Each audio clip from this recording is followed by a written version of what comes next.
Bagarre bagarreuse, bienvenue à la bagarre. Ce soir, nous recevons Dakila King. Comment ça va? Ça va. Top. Un Français originaire de Côte d'Ivoire. Il a immigré en Angleterre à partir de 2005 et c'est là qu'il a commencé le MMA. Ouais, Avant de nous exactement. parler de tout ça, tu aurais pu finir dans un grand club de MMA et faire ta carrière en France. Est-ce que c'est un regret pour toi ou une opportunité? Pour moi, dans la vie, il n'y a pas de regret. C'est que des expériences et de l'évolution. Tu peux que évoluer dans la vie, tu vois. Donc, je pense pas que c'est un regret, mais voilà, ce que Dieu a voulu. Voilà, Le destin. le destin, voilà. Justement, quand on parle de destin, là, je suis obligé de m'arrêter sur ce magnifique chapeau. Ouais, bah Donc, oui. originaire de la Côte d'Ivoire. Ouais, ouais. Bon, quand je suis parti en Côte d'Ivoire, Hmm, c'était l'année dernière, je pense, en 2001. d'accord, Hum, non, 2001. 2021. Désolé. d'accord. En 2021, en février, je suis parti en Côte d'Ivoire. Ils m'ont dit, c'est eux qui m'ont donné le chapeau. Ils m'ont dit, t'es le king. Ici, ici, il n'y a personne qui fait ce que tu fais. C'est vrai, On est tous bagarreurs, mais au niveau où toi tu le fais, c'est un autre niveau. C'est un autre un niveau. autre level. Donc, Justement, ton rapport à la bagarre, comment ça t'est venu? de quoi le MMA? Ouais. Non, pas le MMA forcément.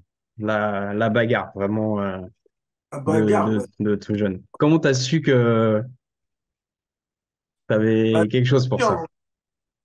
depuis Hmm. petit, j'ai toujours su me défendre. J'ai toujours aimé les combats, Hmm. les combats, ouais, les combats de Mhm. boxe, combats de kickboxing, tout quoi. Et comme la plupart des gens le savent, à chaque fois je le dis, je le répète. Hmm. J'ai grandi dans le ghetto. Dans le ghetto, faut savoir se défendre.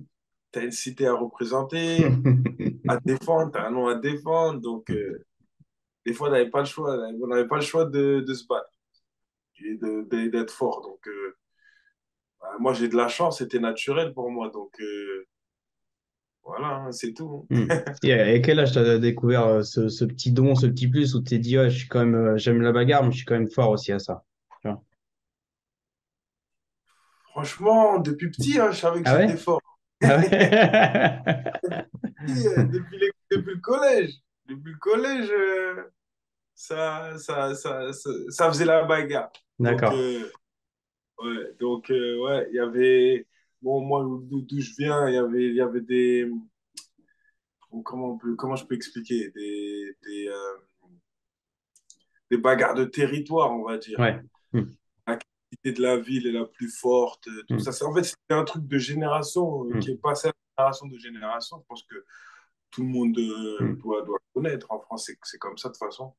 Et voilà, hein, donc, Ouais, il suffit que tu habites une cité voisine et qu'il y a une guerre pour une querelle pour quelque chose et voilà, ça se bagarre sans forcément de prétexte, quoi. ouais, aucun prétexte. C'est C'était juste ça. pour savoir. C'est ça. On ne savait pas pourquoi on se battait. Donc effectivement, tu as grandi à Bobigny. 2005, tu arrives en Angleterre, mais tu n'arrives pas non plus à Chelsea, tu vois. En Angleterre, Ouais, tu arrives à South Croydon, c'est ça?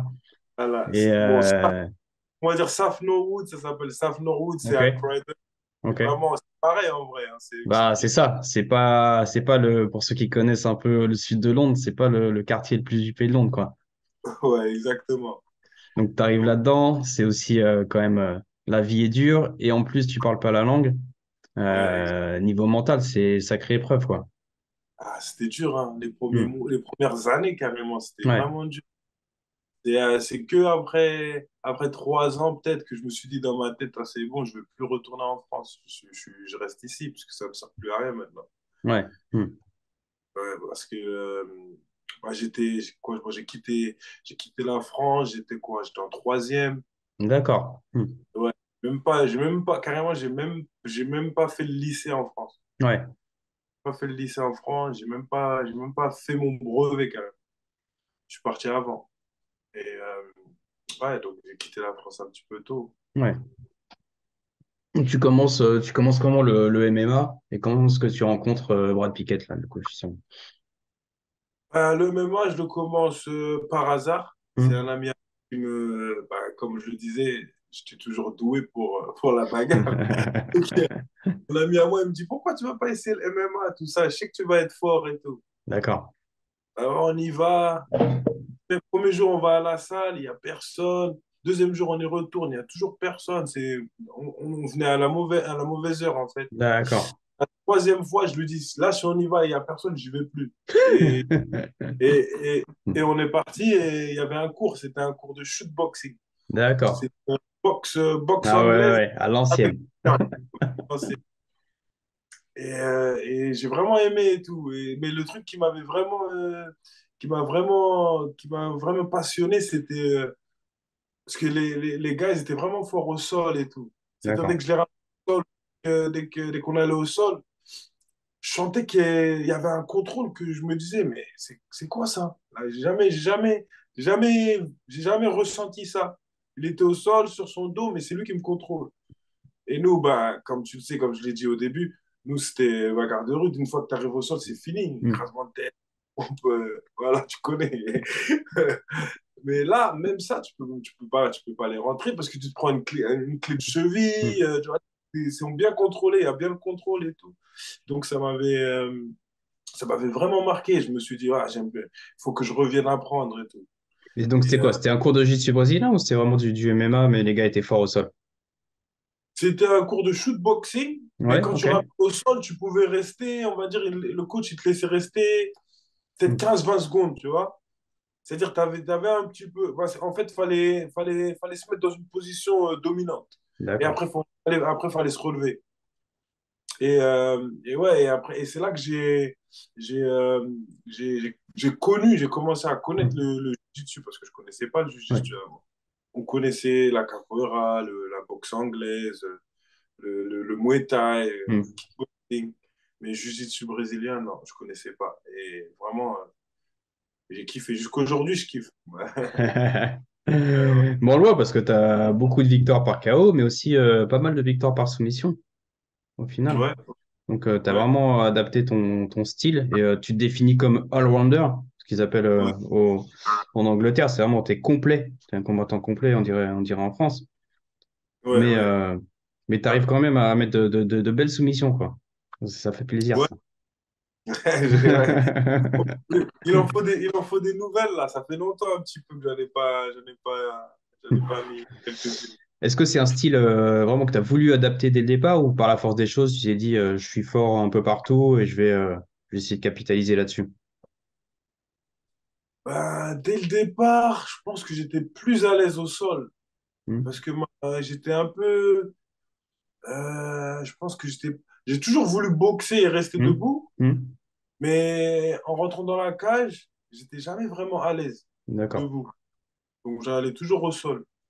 Mais avec le temps, tout s'est amélioré. Ma boxe anglaise s'est améliorée, mon muay thai s'est amélioré. J'ai fait quelques allers-retours en Thaïlande. D'accord. Voilà, après, maintenant, je me suis dit, bah, il faut que je sois prêt partout, prêt pour tout. Prêt partout et prêt pour tout. Et pour n'importe qui. Voilà, ouais, exactement ça. Donc, ouais, hein. Et ok, donc tu travailles pas un domaine en particulier. Bah, je travaille tous les domaines. Ouais. Ouais. Donc, boxe normale, lutte, gréco, lutte normale aussi, Hmm. jiu-jitsu brésilien, gi et no-gi, mais je fais plus de Bien, no-gi. bien. Et après, voilà, condition physique, on va à la salle un petit peu, mais c'est plus du renforcement musculaire et D'accord. de la réhabilitation pour Ouais. les petits murs et renforcement des petits muscles et tout ça. Et je Hmm. fais aussi du yoga. Pour la récup et pour le mental. Moi, Non. plus pour être flexible, D'accord. ouais, pour la récupération aussi, Hmm. et pour le renforcement musculaire aussi, des joints, Ok. genoux, coudes, hanches, Ouais. et Pour prévenir les blessures, quoi. exactement, Hmm. ouais. Ouais, effectivement. Donc, du coup, pour revenir sur ta carrière, tu fais quelques combats en amateur, tu passes pro assez rapidement. Tu combats à l'UC MMA et tu arrives au BAMA. Donc, belle organisation anglaise qui est morte en 2018, je crois. Peut-être un peu plus, peut-être 2018 ou 2019. Raconte-nous ces expériences au BAMA jusqu'à ce combat pour la ceinture, ce fameux combat pour la ceinture en 2017. Ouais, bah, le Bama, c'était une belle époque. Belle époque. Il y avait beaucoup de Français au BAMA d'ailleurs qui sont passés. Ouais, Mm. je pensais qu'ils sont passés, ouais. Mansour, Damien Lapillus, Ouais, bah, on a eu Tom Duquesnoy qui a été double champion du Tom BAMA. Duquesnoy. Ouais, ouais, ouais, ouais. Après, je sais plus qui d'autre comme français, hein. Ouais, Mais, il y a Michael Lebou qui a combattu, ah, qui a battu au BAMA. ouais, ouais, le goût aussi, ouais. Mm. Ben, le Bama, c'était une très bonne expérience. Ben, en Mm. fait, c'est eux qui m'ont fait passer au Bellator en vrai.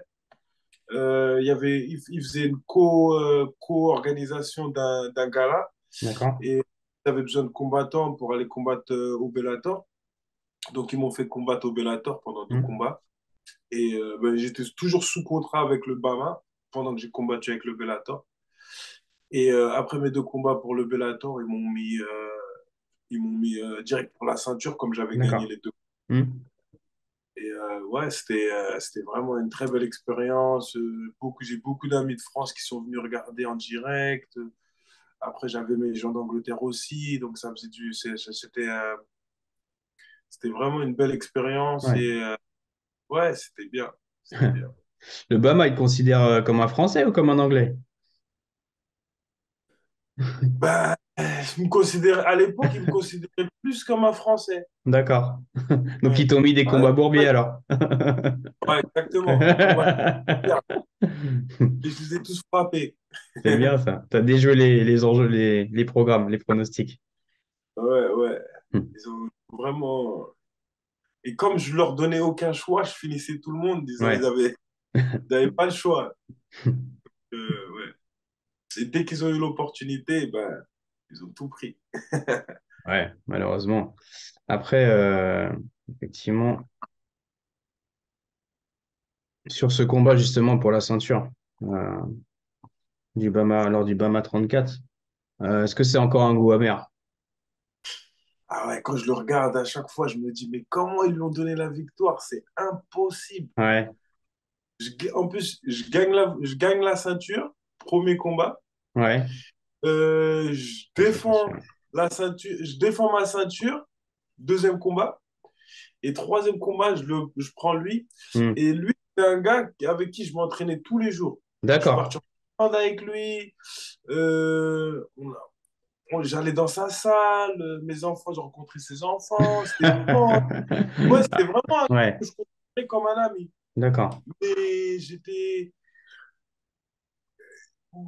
je connaissais pas la mentalité anglaise en vrai. Ouais. Hmm. Et il n'a pas vu ça Hmm.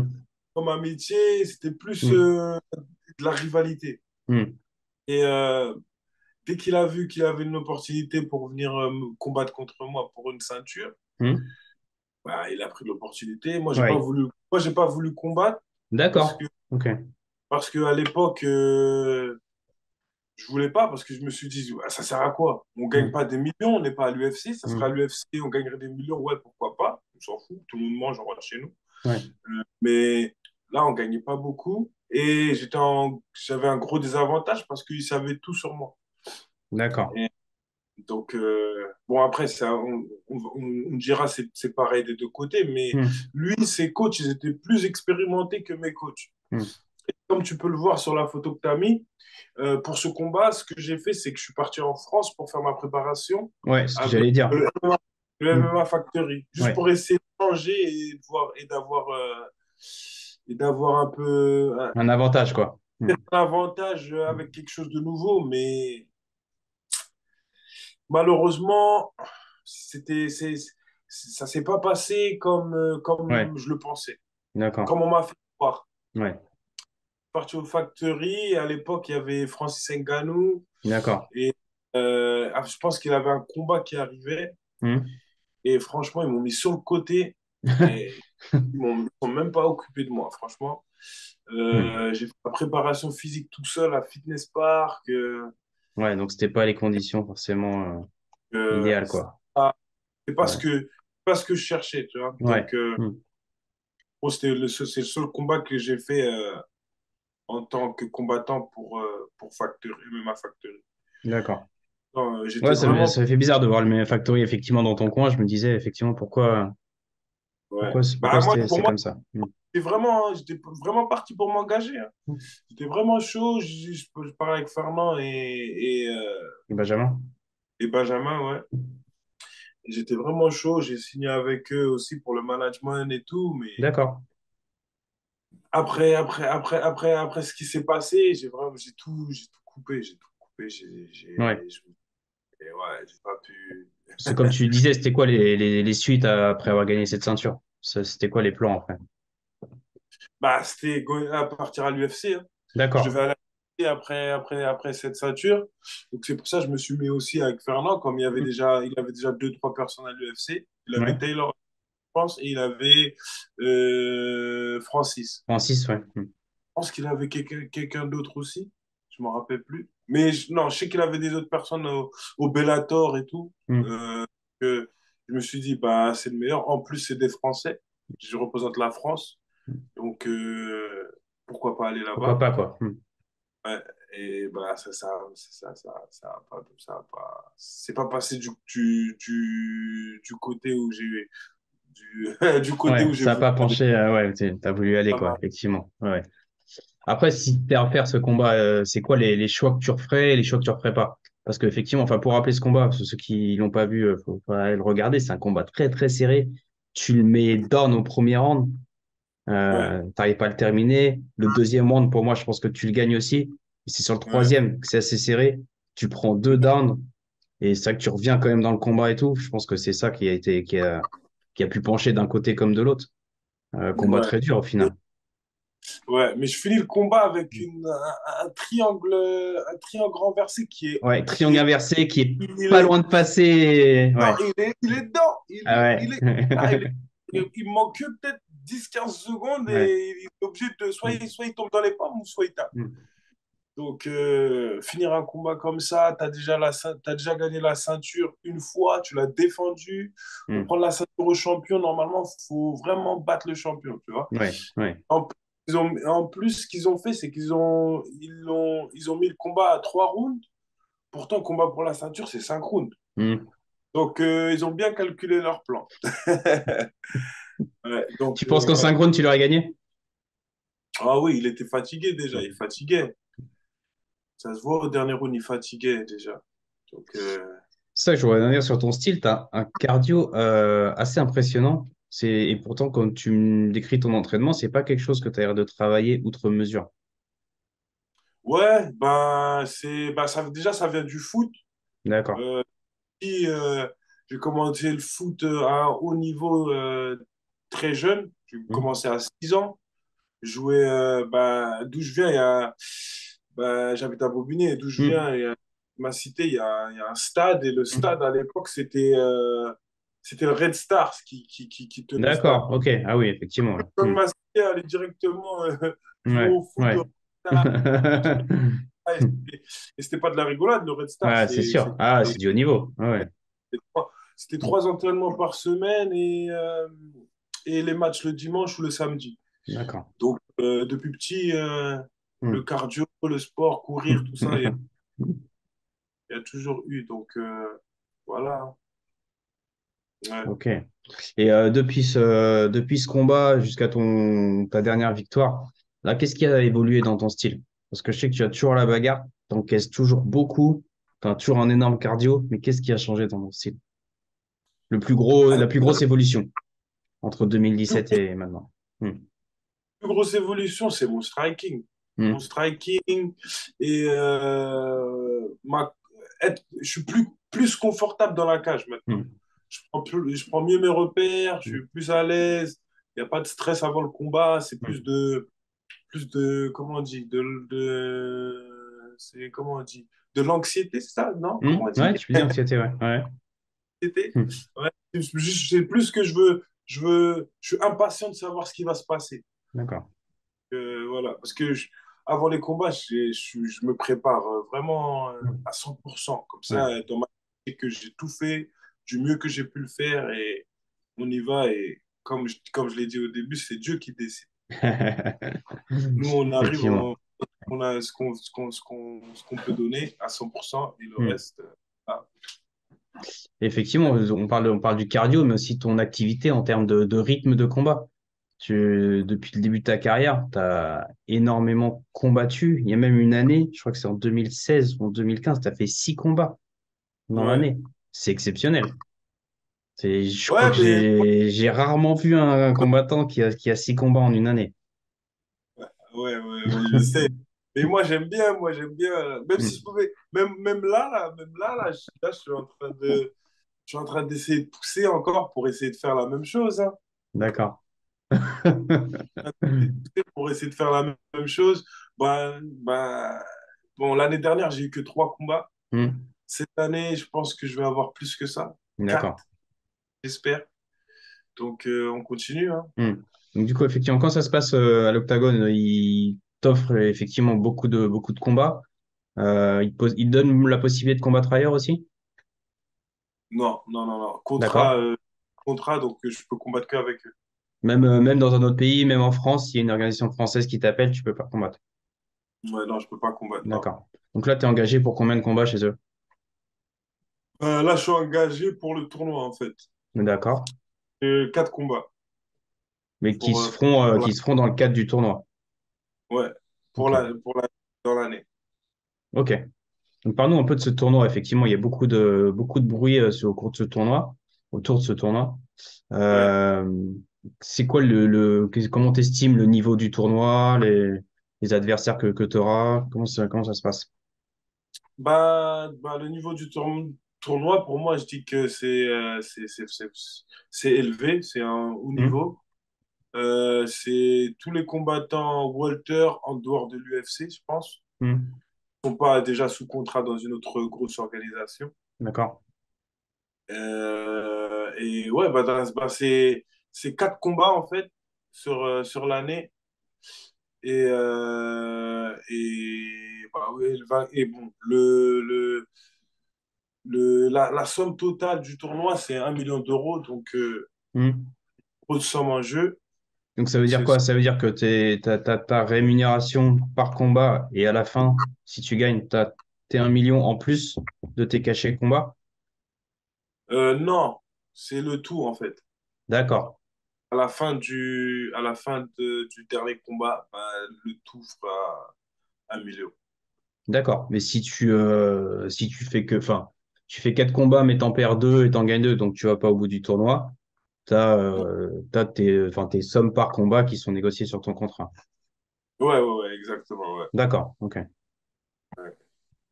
Après, même moi, je suis un petit peu perdu parce que là, ils sont en train de mélanger un petit Ouais. peu tout, à mettre des D'accord. combats.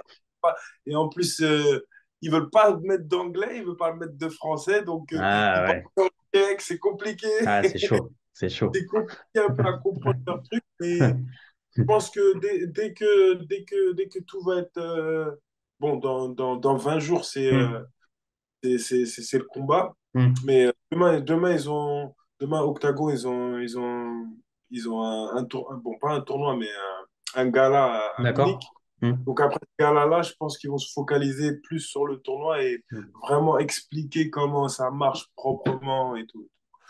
Donc, Donc, je sais que tu combats dans cet organe depuis longtemps, mais comment t'estimes le niveau, toi qui as combattu un peu Obama, justement, au Bellator, tu l'as dit, dans d'autres orgas, comment tu la classerais en Europe, même par rapport aux orgas françaises, par exemple? ça arrive, c'est très haut niveau, c'est le haut niveau, Hmm. c'est une autre porte de l'UFC aussi, mais en République tchèque. Hmm. En République tchèque, la porte de l'UFC pour les Tchèques, c'est Octagon. D'accord. de Octagon à UFC. Donc, pour, Après, il y a beaucoup, beaucoup de combattants tchèques, effectivement. Il y a quelques Français aussi qui combattent à Octogon. Il y a Juric Montagnac, je sais pas si tu l'as ouais, croisé. Ouais, ouais, c'est le dernier combat, il a mis un gros KO. ouais. Oui. Effectivement. Il y a aussi un Ouais, combattant belge qui fait parler de lui, là, Hossein Keita. ouais, Lucien Keita, il Hmm. combat demain. Ouais, qui combat demain. Donc, ouais, donc niveau quand même assez relevé parce qu'ils font quand même monter beaucoup de combattants tchèques, quoi. Ouais, ouais, ouais. Ouais, il faut monter beaucoup de combattants tchèques. Après, ils ramènent des gens d'un peu partout, hein, des Ouais. Anglais, des Américains. Bah, demain, il y a Hector Lombard qui Ah combat. ouais? Ah Ouais, ouais. il Waouh. fait un combat de boxe, je pense, c'est boxe anglaise, Hmm. avec une de leurs stars. Je pense que c'est une de leurs stars allemandes.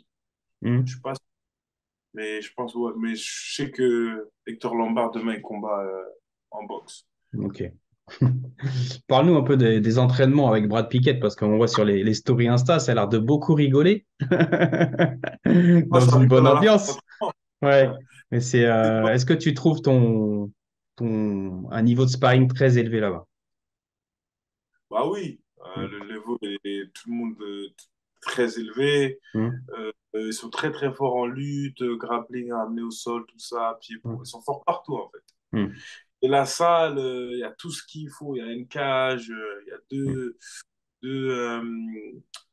deux, deux matelas, deux tatamis, deux Hmm. endroits de tatami qui peuvent prendre à peu près je pense que plus que 20 personnes par matelas. D'accord.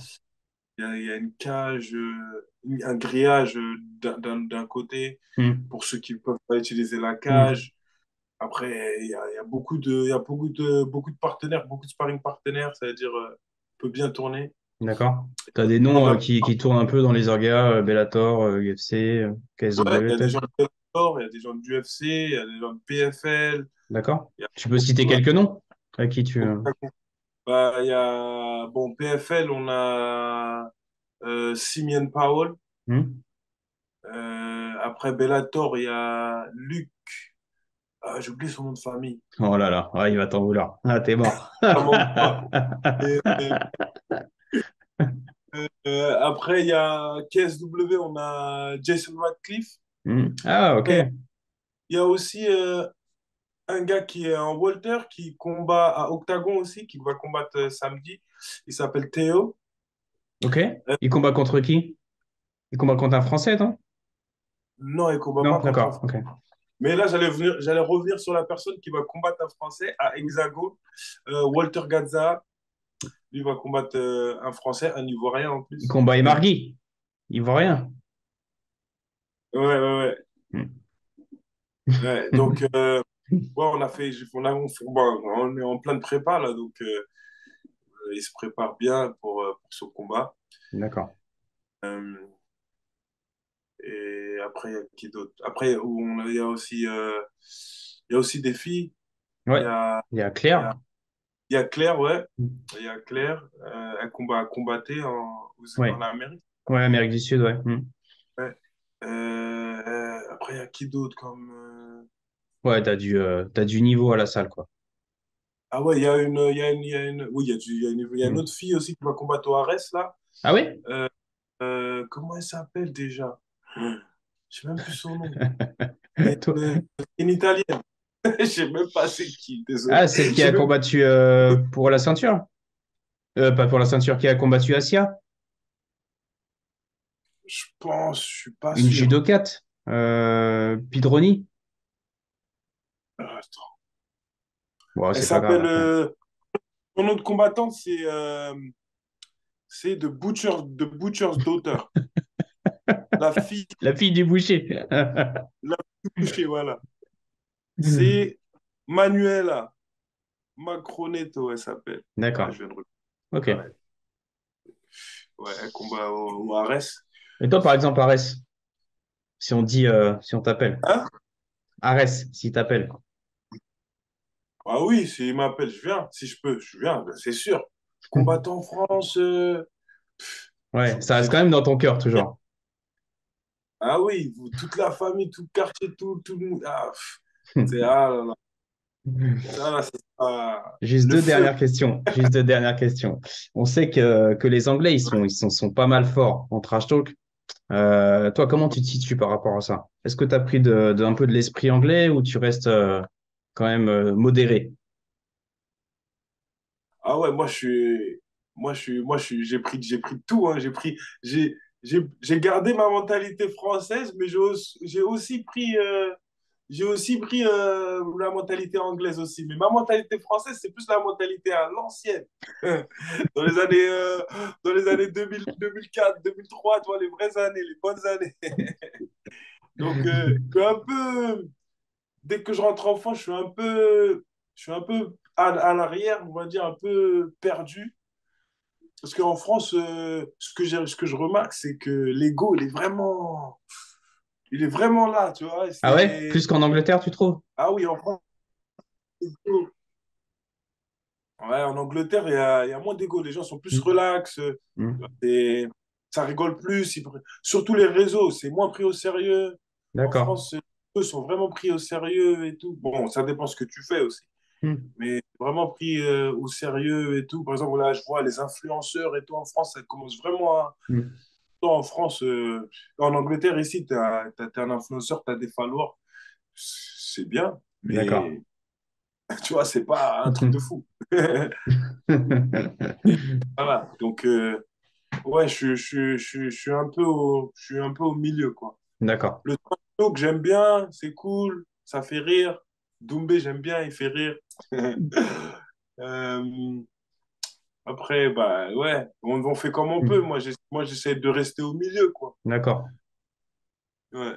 Parce que quand tu vas Donc, dans des quand tu... médias anglais ou des choses comme ça, toi, je pense à ben, Brad Pickett, il n'est pas la langue dans sa poche. Et aussi Michael Bisping, qui faisait beaucoup de trash talk quand il était combattant. Donc, Ouais, Brad Pickett, lui, il fait vraiment rire à la salle, c'est toujours le ouais. comique. C'est le mec qui vient derrière toi, il baisse ton pantalon, tout ça, il fait des trucs de fou, carrément. Il fait des trucs. Alors, entre eux là-bas, ils me font rire, ils me font rire. Comme moi, ça fait pas longtemps que bon, ça fait quoi? Ça fait à peu près 6 mois maintenant que je suis avec eux. Hmm. Donc, ça va, ils me laissent un peu tranquille, ils sont un peu timides avec moi. Mais entre eux, là, ce qu'ils font, je rigole carrément, ça me fait grave rire. Ils se chamaillent bien, mais j'aime bien parce qu'ils savent bien Ouais, comment la dire, part des choses entre le sérieux. séparer les choses. Sérieux, sérieux, ouais. Ouais, quand c'est sérieux, c'est sérieux. Et quand Ouais. c'est le temps de rigoler à la fin de l'entraînement, quand on a tout à fait et tout, là, vous pouvez rigoler, tu vois, Hmm. ça s'amuse. Comme vous voyez dans mes stories, quand je mets à la fin et tout le Hmm. monde rigole, c'est cool. Mais tu me vois, c'est rare que vous me voyez me faire une story en plein cours et tout. Ouais. Non, non, non, c'est sérieux. Top. Quand tu reviens en France, parle-nous un peu de la Grande Ourse. Ah, la grande ours? Hmm. Excusez-nous pour la coupure de retour avec Dakila King. On avait encore une ou deux questions à te poser avant de te laisser tranquille pour ton prochain combat. Effectivement, on sait que tu es voilà, très impliqué, que tu as eu un parcours pas évident, pas tout rose, tout propre et pas facile. Et maintenant, tu donnes de la force aux jeunes. Parle-nous de cette association, justement. Ouais, bah, la Grande Ourse, c'est une association des jeunes de mon quartier, bon, des amis à moi, D'accord? ont, ont créé en fait pour, pour aider les jeunes venant de familles, de familles un peu bon, sensibles, on va dire. Ouais. Ouais. Un peu de tout, bon, un peu de familles qui ont du mal à contrôler leurs enfants et aussi des familles qui sont pas là pour leurs enfants, pas parce qu'ils ont pas envie d'être là, plus parce que ils travaillent un peu comme moi, quoi. Comme ma mère, elle était jamais là, c'est pas parce qu'elle voulait pas être là, c'est parce que D'accord. elle devait travailler pour amener des sous et donc Ouais, bien sûr. elle n'avait pas trop de guidance. Donc c'est un peu de la guidance et de l'aide aussi, surtout de l'aide. D'accord. De l'aide. Ils aident vraiment les jeunes avec leurs devoirs et tout, après les cours après l'école. Ils font aussi des sorties et ils font des choses au quartier aussi, des fêtes du quartier, et des trucs comme ça. Donc, je Top. soutiens. Dès que je peux être là, je suis là. Et voilà, j'aime bien donner aux plus jeunes et montrer le bon exemple. Hmm. Nous, quand on était jeunes, c'était dur, hein. Il y avait pas l'Internet, il n'y avait pas tous ces trucs-là. Ouais, comme C'était... exemple, tu avais juste les grands du quartier, quoi. Ouais, bah, moi, comme je suis fils unique, les grands du quartier, c'est mes grands frères, hein. C'est eux, mes grands. Hmm. C'est eux qui me défendaient, c'est eux qui me remettaient dans le droit chemin quand il fallait. Donc, voilà, ma mère, elle était là, mais elle n'était pas là. Elle était pas, c'est pas qu'elle n'était pas là parce qu'elle voulait pas être là, c'était parce qu'elle devait aller chercher la nourriture, Hmm. chercher l'argent pour payer le loyer, pour manger, pour tout, pour nous, quoi. Hmm. Donc, voilà. Top. Je t'ai pas posé cette question. Je vois toutes les affiches de tout, toutes les orgas que tu as faites, tous les beaux combats. C'est lequel le combat dont tu es le plus fier? Ouh, le combat dont je suis le plus fier. Bah, déjà, je suis fier de tous mes combats, hein, même ceux que j'ai perdus. Parce que Bonne rentrer dans réponse. le Hmm. camp, il faut le faire. Donc, déjà, je suis fier de tous mes combats, mais Hmm. mon combat préféré, mon combat que j'ai vraiment, vraiment bien aimé, c'est celui-là, là. De Nathan Jones. Le finish, le KO, le gros KO. Et Ah, la c'est celui ceinture. avec le coup de coude. Ouais, coup de coude Hmm. pour commencer la combinaison. Boum. Après, une droite. Et après, il essaie de me ramener au sol. Mais avant qu'il arrive, en fait, j'envoie un low kick. Mais après, se transforme en coup de malade. Après, c'était un middle, en fait, que j'ai envoyé avec toute ma force. Et en se baissant, ça va en genou, en fait. Ah ouais. Boum, dans son manteau. Et ça le propulse contre la cage. Et après, j'envoie une droite pour finir. Et ouais, KO. Donc, Ok, top. pour moi, c'est l'un des KO les plus sauvages que j'ai vu dans la MMA, en vrai. Mais il n'y a pas beaucoup de personnes qui en parlent. Mais bon, j'essaie toujours de voir un KO comme ça, mais je n'ai toujours pas. Tiens, justement, Ouais. tu m'as mis une question, j'en avais plus, mais j'en ai une que je voulais te poser. Vu la carrière que tu as, et c'est quand même un manque de reconnaissance, je trouve, surtout en France, euh, comment ça se fait que tu es aussi peu médiatisé, quand même? Ben, parce que je suis tout simplement, comment dire en anglais, self-made. Ouais, C'est, j'ai vraiment, bon, l'équipe avec qui j'ai commencé, c'était une petite équipe qui n'était pas vraiment connue, qui n'était pas vraiment dans les médias et tout ça. C'est moi qui leur a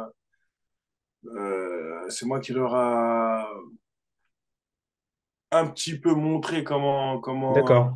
les médias, tout ça, ça marche. Bon, bon, ceux qui me suivent savent que ça fait bon, je me suis pratiquement managé tout seul Mhm. pendant toute ma carrière. Maintenant, je travaille avec une personne. En plus, c'est un Français. D'accord, moi Il- tu peux le citer hein, si tu veux. JB, JB Shelby sur Instagram. Ah, d'accord, de la BTT. Ouais, de la Bah oui, BTT. JB. C'est mon gars. Bien sûr. Hmm. Donc, là, moi et lui, on travaille ensemble. Il m'aide avec mon management et un petit peu plus. Et aussi, j'ai une autre personne, un grand à moi, qui a grandi avec moi, qui m'aide aussi dans le management. Euh, donc, voilà, donc je pense que c'est plus ça. Je pense que c'est Hmm. plus le manque de contact ou